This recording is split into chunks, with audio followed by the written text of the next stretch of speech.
went over to for the Grand Steeple. And I said, gosh, there's another one of Libertine's foals in the paddock. Go and have a look at it. And there was Long Run. I said, that's what they ought to look like. That'll do. He's done like he's been second in the P Wild Monarch with 65,000 twisted hurdle. Now you notice that we've not run that in May of 3-year-olds. Because he's 17 hands. And that's just a whole different approach. He didn't win the P Wild Monarch, but he did win his next race, which unfortunately put the price up, but I bought him. And he finished the year winning a Grade 1 3-year-old hurdle, the French equivalent to the Triumph Hurdle. And I don't think most of you saw that in the paddock for Triumph Hurdle, but I think that looks like the winner. The following year, Guillaume Macaire said, I'm going to win the Grade 1 4-year-old in 12 months' time. And I said, I don't want it to run before the end of our season, but I want to keep it as a novice for English racing. And he got beaten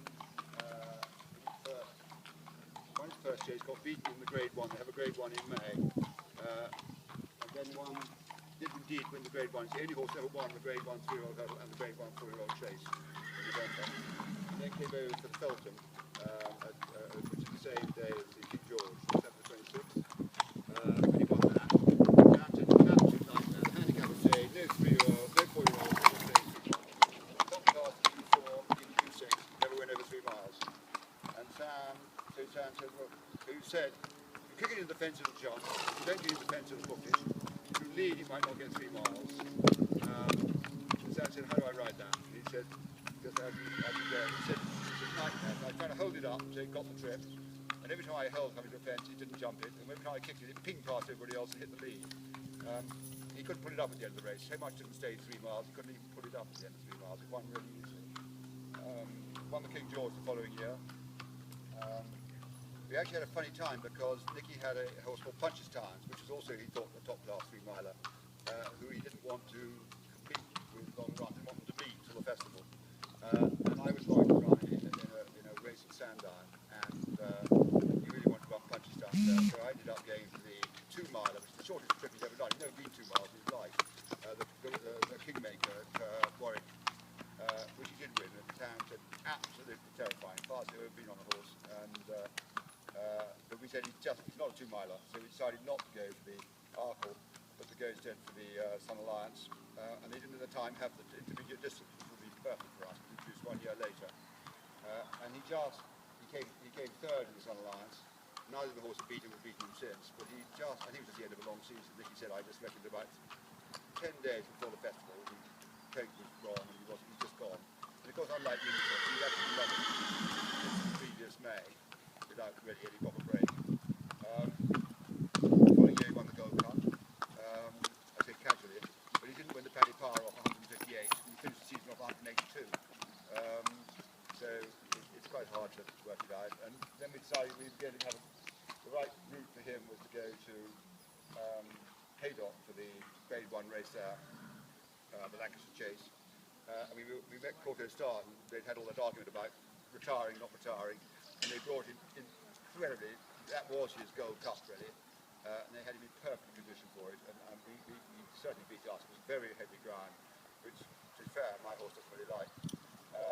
And he was being prepared for the King George, so we hadn't got him 100% wound up, and he certainly got beaten. But I did disappoint with them when he actually then came second.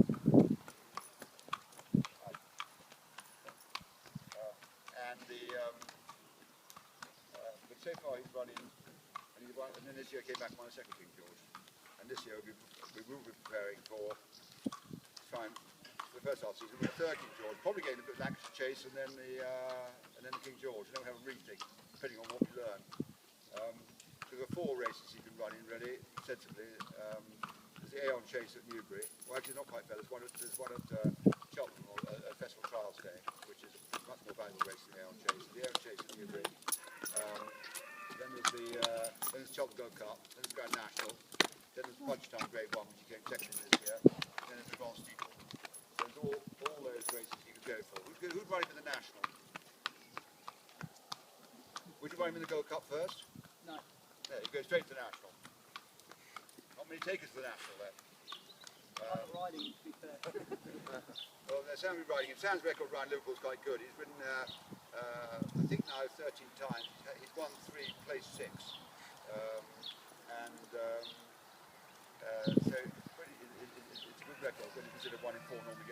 Would you run him in the Grand National?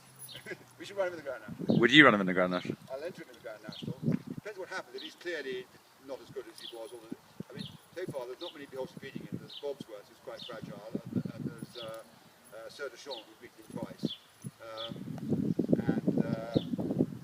We don't know about the Silvaniaco Conti. We don't know whether Silvaniaco Conti is good enough. You had to think you were going to have a crack at the Gold Cup again. He's running 26 races, 25 in Grade 1. I beg your pardon, 25 in Class 1, and he's never been out the first 3. So he's been a really consistent, tough horse. He's been running since he was 3, so 3, 4, 5, 6, 7, 8, so 6 seasons. Not many horses stay at the top level for that length of time. He's now 8, so he's no great age. If the ground was